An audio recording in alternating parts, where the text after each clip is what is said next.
Доброго здоров'я, дорогі друзі! Сьогодні продовжую читати для вас свою книгу поезії «Відстань до кордону». У попередньому відео я трошки розповіла вам, про що ця книга і що надихнуло мене її написати. А у цьому відео розповім вам про перший розділ цієї книги, який називається «Львівські враження». Із зернятка гіркого струна голосна росте. Я народилася у Львові, проте розділ це називається «Львівські враження». Ці враження не з того часу, коли я виростала у Львові, а більше з того часу, коли я прилетіла до Львова після того, як я здобула звання доктора філософії з математики в університеті Мізурі. Це був 2009 рік. І якось так було цікаво, що я повернулася до Львова, так ніби вже здобувши світ. Таке було в мене відчуття і моїх знайомих також, і мого батька і брата. Але разом з тим я повернулася у своє рідне місто. І в той час я побачила Львів якось по-новому, можливо, також тому, що мені пощастило мати можливість винайняти квартиру в центрі Львова тоді. Тому що мій чоловік якраз тоді приїхав зі мною до Львова, і мені хотілося йому показати Львів як з найкращого боку. І тому ми винайняли квартиру в центрі Львова. І це був перший раз, коли я в центрі Львова зупинилася, і я побачила Львів трошечки по-іншому. Тому що коли я виростала у Львові, виросла я в такій трошечки біднішій частині Львова, хоч я знаю, то важко так сказати, чи бідніша, чи багатша частина Львова, так? Але принаймні так мені здавалося. І в центрі Львова я переважно, коли виростала у Львові, коли була студенткою, приїжджала на навчання, і щоб співати у камерному хорі «Євшан», я приїжджала, можливо, часом на якісь концерти, або коли я співала разом з хором, або коли я ходила на якісь концерти. І тому завжди центр Львова у мене пов'язувався з такими поняттями, як університет, бібліотека, народний дім, театр Леся Курбаса, тому що репетиції хору «Євшан», власне, біля театру Леся Курбаса відбувалися. Театр Заньковецької, проспект Свободи, сам вигляд оперного театру. Будівля оперного театру є моєю улюбленою у Львові. Тобто до того часу, власне, такі в мене були враження про центр Львова. А коли ми зупинилися з моїм чоловіком на вулиці Руській, то в мене перше таке враження, перше не з точки зору, що воно було перше враження від Львова, але що вперше я таке враження від Львова я вперше мала можливість щось таке у Львові, таке враження мати. Тобто ми зранку прокидалися і такі дуже, мабуть, в 6 ранку, може в 7 ранку, я точно не можу сказати, машини приїжджали в центр Львова, щоб виносити сміття.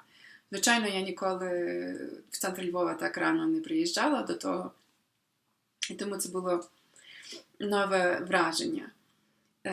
І також, оскільки вже я з чоловіком приїхала, то ми вже тоді почали трошечки час від часу ходити в якісь кав'ярні і дозволяти собі якісь такі речі, які я сама собі не дозволяла, навіть якщо фінансово в мене була така можливість, хоч не дуже й була, тому що я була студенткою, але навіть не в фінансах була справа, просто коли я виростала, не було такого навіть поняття, щоб десь ходити в якусь кав'ярню, так, в центрі Львова. А тепер вже з моїм чоловіком ми ходили в кав'ярні, і враження вже від Львова були такі більш міщанські, так? Не дуже не в поганому розумінні того слова, а такі міщанські з точки зору, що не обов'язково вже враження ті, які пов'язані з культурою, з навчанням, з музикою, з А враження, коли ти йдеш в кафе, враження, коли ти бачиш, що у Львові вносять сміття, або коли ти приходиш в церкву в неділю, в центрі Львова, тому що я також не ходила в церкву в центрі Львова, я ходила там десь на периферії. І отже, цей перший розділ книги «Відстань до кордону», власне, львівські враження – це, власне, враження такого типу. Прочитаю вам перший вірш у цьому розділі книги. «Спросоння лється цівкою душа, у денні новий, повінця повний шумом. Шукаєш щось дорожче від гроша і сиплеш свої нутрощі між тлумом. О диво здив, як ти сюди забрів, чому каміння це тебе обрало на жертву в тиски своїх пазурів? Придеш голодним псом в театр драми на суд і розчиняєшся на дні безсилим цукром у гіркоті чаю. Дичіє день у лузі на коні, душа приймає рясу молочаю». Тут відчувається така туга за чимось духовним, душа приймає рясу молочаю, у лузі на коні, хоч це і серед міста, і розчиняєшся на дні безсилим цукром у гіркоті чаю. Тут мені згадується вірш Богдана Ігоря Антонича, в якому є рядки «Мусує день, мов склянка золотого чаю». Цей вірш називається «Пісенька бідолахи». І, мабуть, що вразило мене, це контраст між життям у центрі Львова і життям у Львові на периферіях, наскільки є велика різниця. «Ой на Петра голосила дітвора, квіточки червоні, запашні півонії, і в оселях калачі заїдали багачі, медом попивали, кісточки плювали. Молодії панянки повдягали суконки, перли в них золочені, рукави закочені. Бідоласі ж ластівка, грушка впала з пасівка, бідний підбігає, грушку підіймає. Ходять паночки, як ті красні павоньки, ложа їх пахучі, жалять богадючі. Ой, сумуй, ліщинонько, бо тепер годинонька сміття прикривати, зародків ховати. Хрест умертвленим стоїть, хто не згоден, говоріть. На хресті крислатому ми того посадимо. В ями стелимо чебрець, щоби м'яко. Молодець місто помалює нам на вігвам». Чому вігвам? Власне, тому що це такий контраст між центром Львова і тою позірністю багатого життя і периферією Львова, де можна зустріти бідних людей, в тому числі молодих жінок, які переривають свою вагітність. Тому тут говоримо про сміття прикривати, зародків ховати, хрест умертвленим стоїть. Тобто бідність така, що доходить до того, що жінки не можуть народжувати своїх дітей, тому що вони не знають, чи вони зможуть їх виростити. І тому і в кінці таке слово «вігва», тому що важко повірити, що у християнському місті може бути такий контраст між центром і периферією, і що можна допуститися до такої бідності, якщо насправді є якесь багатство в місті. Трошки сумний вірш вийшов, так? Оцей вірш називається «У кав'ярні». Кав'ярня, про яку тут йдеться, це кав'ярня «Світ кави», куди ми з чоловіком любили час від часу заходити. Це неподалік площі Ринок. І про що тут йдеться у вірші? Це такий, я так описала тут свій стан переходу з одного світу в інший, і стан подорожнього, коли ти вже і до попереднього світу не належиш. Тобто я вийшла з тих периферій Львова, поїхала в університет в Міссурі, здобула там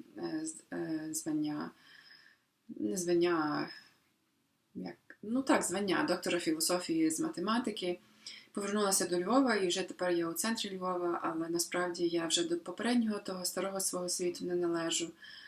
Але і в новому тому світі, в який я прийшла, я ще не відчуваю себе своєю. Отже, вірш «У кав'ярні». Десь квіти виринають, піна в'ється, зелені хвилі скелі омивають. Усе чуже. межі зірок, здається, дороги емігрантські пролягають. Чому самі ви, пані? Запитають. Кав'ярня гарна, гроші є на каву. Купую тістечко, у кут сідаю і відсуваю нервів гостру страву. А знаєш, друже, ця кав'ярня – стайня, де подорожній може приблудити, де дихає бедлятина остання, та, що зуміла душу притулити, мов Сина Божого у Вифлеємі. Друже, по правді ми у світі цім бездомні, і знаєм свої корені не дуже, і топимо свої серця бездонні в якійсь банальній каві, вишиванках, піснях про рідну землю. А чи рідну? Мабуть, в ілюзіях і забаганках годуємо самотність непогідну.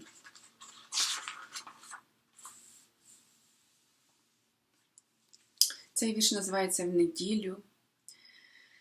Отже, жили ми на вулиці Руській, і в неділю було чути дзвони з різних церков, в тому числі з церкви Пресвятої Євхаристії, колишнього Домініканського собору. В неділю. Збираєшся в дорогу вже століттями, і дзвони бубонять, а ти все спиш. Сп'янілі липи колисають віттями таку запалену, розріджену, набубнявілу душу. Серед тиш тебе тормосять мовами і знаками, і звуки й кольори тебе даруть, а ти так прагнеш що-небудь пізнати лиш, бо складники все ті ж, та інша суть. І гримаєш плечима межі стінами у марному зусиллі зрозуміть, коли маски стають картиною, чи шкіра шуби – це іще ведмідь. А мідні дзвони траскають, мов бубони, і вічності чомусь вже не речуть. Священики святинь здаються грубими, думки святош не зачіпають суть. І ти вдягаєш ритуальні настрої, вишіптуєш надійні молитви і нову латку бурдюку квітастому приліплюєш. Вже тріскає. Дивись. Тут є посилання на латку на бурдюку. Згадується тут притча у Євангелії, де Ісус Христос говорить про те, що нову латку до старого бурдюка не пришивають. Якщо є нове, молоде вино, то його треба заливати у нові бурдюки, не в старі.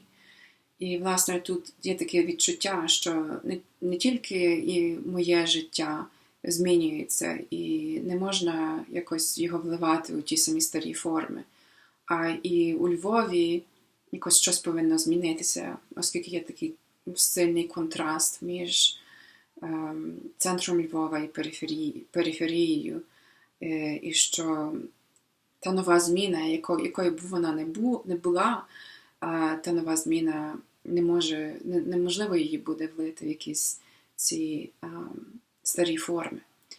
І аж тепер, знаєте, зараз, коли з вами розмовляю, так чомусь мені подумалося, можливо, Майдан був тою зміною, тому що згадується, коли у Львові запалала військова частина, і у Львові також був Майдан. Можливо, це була зміна, а може та зміна ще прийде, може та зміна ще гряде. Зміна, коли буде милосердя у Львові і у всіх інших містах України.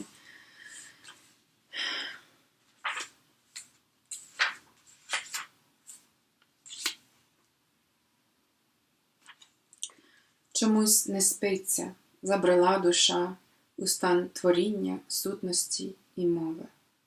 Із правіків світає лик ікони. Черпаєш із холодного ковша і набуваєш синії безодні, з яких святкова птаха верена, куштує благодатного вина й орошує міста пусті і безводні. Хай дух оновлення собі вита над синім паром тихої безодні, і у світи далекі і безродні нехай життєві вихори влива, щоб дихали мости, яких торкає твоя незнаюча мала п'ята, щоб неживі будинки і міста від поцілунку твого оживали І так свідомість ніжно дарували Творцю, немов любовного листа.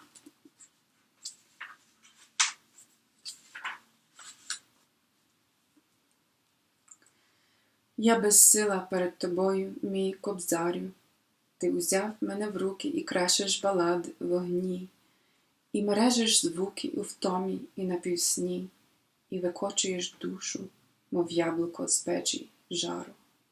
Я розм'якла, солодкий сік у мені скипів, розчинили зернятка свою гіркоту безправну, і витворюють руки мелодію непоправну, і не можу звучати між пальцями пів на пів. Чи не кинеш мене, непотрібну малу бандуру, коли спів підзвенить про високе і про просте? Із зернятка гіркого струна голосна росте, і акустику пустки наповнює, мов скульптуру. Відстань до кордону, дорогі друзі. Сподіваюсь, вам сподобалися ці вірші. Сподіваюсь, вам сподобалось це відео. Підписуйтеся на мій канал. На все добре.